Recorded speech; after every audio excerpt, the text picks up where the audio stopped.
안녕하세요. 뉴스반장입니다. 30대 청년에 대한 모욕죄 고소를 취하할 것을 문재인 대통령에게 촉구합니다. 지난 7월 국회 인근에서 문 대통령에 대한 전단을 뿌린 청년이 최근 검찰에 넘겨졌습니다. 이 사실이 알려져 논란이 되자 한 청와대 관계자는 대통령이 아니라 대통령의 대리인이 고소를 진행한 것이라고 발언을 하기도 했는데요. 정상적인 절차로 고소가 진행됐다면 고소인의 의사와 관계없이 고소가 진행될 수는 없는 일입니다. 대통령이 본 고소 사안에 대해 인지하고 있었는지, 고소에 대한 지시가 있었는지 명백하게 밝혀주시기 바랍니다. 독재국가에서는 대통령에 대한 모욕이 범죄일지 모르지만 민주주의 국가에서 대통령이라는 위치는 모욕죄가 성립이 되어서는 안 되는 대상입니다. 3일 청년정의당 강민진 대표가 당대표단 회의에서 문 대통령을 향해 촉구한 주장인데요. 조중동을 포함한 보수경제지를 중심으로 최근 경찰이 지난 2019년 7월 문 대통령 등 여권 인사 등을 비판하는 전단을 국회에 살포한 혐의를 받는 김정식 씨를 기소 의견으로 검찰에 송치했다는 소식을 주요하게 보도한 이후 이를 비판하는 논평을 내놓은 겁니다. 아울러 강 대표는 시민들이 그 누구보다도 자유롭게 비판하고 비난마저도 할 수 있어야 하는 존재가 바로 대통령이라며 이명박 박근혜 대통령의 전례를 돌아보더라도 대통령에 대한 시민들의 자유로운 표현은 허용돼야 마땅한 것이라고 발언을 이어간 뒤 문 대통령을 향해 고소를 즉각 취하해달라고 요구했는데요. 30대 청년에 대한 모욕죄 고소를 취하할 것을 문재인 대통령에 촉구합니다. 독재국가에서는 대통령에 대한 모욕이 범죄일지 모르지만 민주주의 국가에서는 대통령이라는 위치가 모욕죄가 성립되어선 안 되는 대상입니다. 시민들이 그 누구보다 자유롭게 비판하고 비난마저도 할 수 있어야 하는 존재가 바로 대통령입니다. 김 씨가 30대라는 사실과 대통령에 대한 비판과 비난에 대한 대통령 대리인의 고소가 이전 정권의 전례와 비교해도 부적절하다는 강 대표의 주장은 표현 수위만 달랐을 뿐 흡사 국힘당의 논평을 연상시킵니다. 앞서 지난달 28일 국힘당 황교안 상근 부대변인은 민주주의는 사라지고 문주주의만 남은 것이란 논평을 통해 이렇게 주장한 바가 있는데요. 지난 2019년 문재인 대통령에 대한 비판 전단을 뿌린 30대 청년이 모욕죄 혐의로 검찰에 불구속 송치됐다고 한다. 모욕죄는 친고죄이기 때문에 대통령이 국민을 고소하는 초유의 일이 벌어진 것이다. 대통령 욕해서 기분이 풀리면 그것도 좋은 일이라던 대통령은 어디로 갔나? 또 경찰은 고소인을 묻는 해당 청년을 향해 누군지 뻔히 알지 않냐는 식의 겁박도 서슴지 않았고 이 시간까지 고소인이 누군지 공개할 수 없다며 국민을 기만하고 있다라고 국힘당 황 대변인은 문 대통령을 성토했습니다.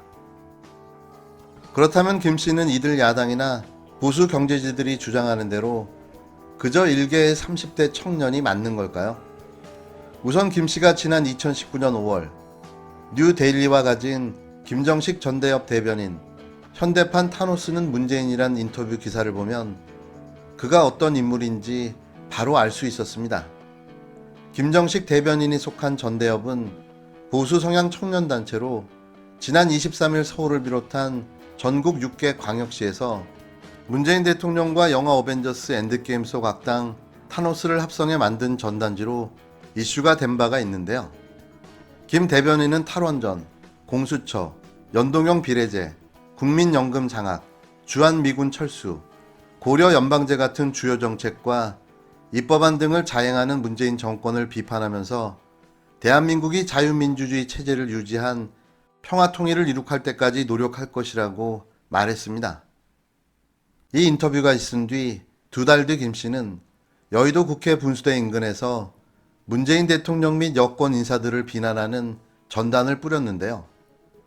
당시 전단 내 기재된 소속 단체명은 민족문재인 연구소였습니다. 이후 김 씨는 시민단체 터닝포인트 대표, 국힘당 싱크탱크인 여의도 연구원 청년정책자문위원 등으로 공식 활동에 나선 바가 있는데요. 또 2020년 4월 16일 총선에서 김 씨는 미래통합당의 위성정당인 미래한국당 비례대표로 공천을 신청해 일부 언론의 주목을 받기도 했습니다. 아울러 김 씨의 쌍둥이 형은 지난 2018년 자유한국당 중앙위원회 청년분과 부위원장 등으로 정계에 입문한 김용식 씨로 김 씨 역시 4.16 총선에서 국힘당 남양주을 후보로 출마했다 낙선한 인물인데요.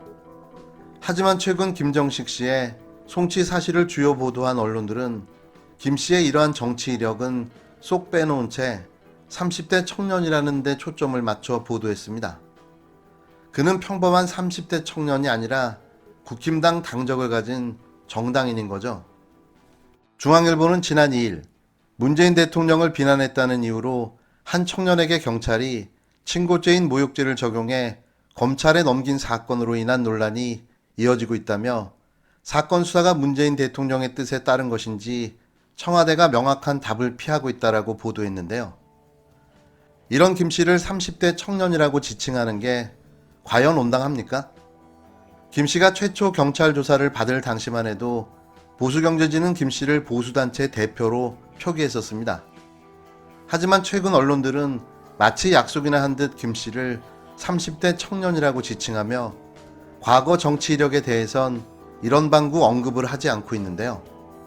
언론만 보면 마치 문 대통령이 무고한 시민이자 청년을 모욕죄로 고소한 것 같은 뉘앙스를 전달하기에 충분해 보입니다.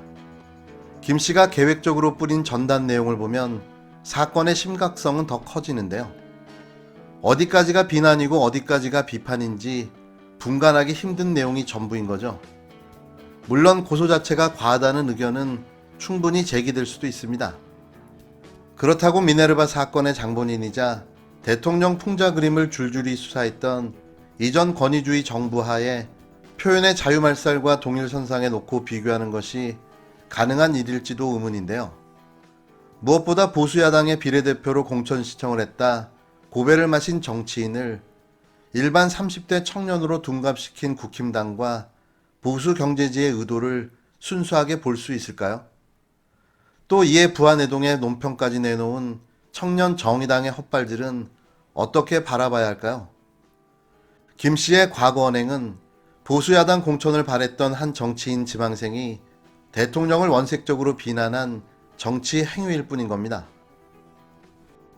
반일 감정을 조장을 했었죠. 예. 거기 정부에서 반일 감정을 조장해서 2020년이 총선이다 보니까 반일 감정을 조장해서 하면은 그게 민주당이 유리할 것이다라고 했던 양정철 민주연구원장 당시 민주연구원장의 보고서가 유출돼서 또 파문이 일기도 했었고요. 뭐 당시에 홍영표 전 민주당 원내대표, 그렇죠. 그리고 정동영, 유시민, 문재인, 그리고 박원순 전 서울시장 이런 사람들의 부친이나 증조부 이런 분들도 친일파였다는 그 의혹과 사실이 있다. 모욕죄로 고발당한 김정식 씨가 지난달 30일 극우 유튜브 채널에 출연해 모욕죄로 고발당하게 된 전단지 살포 과정을 자신의 무용담처럼 펼쳐놓고 있는 발언인데요. 아직 정신 차리려면 멀었습니다.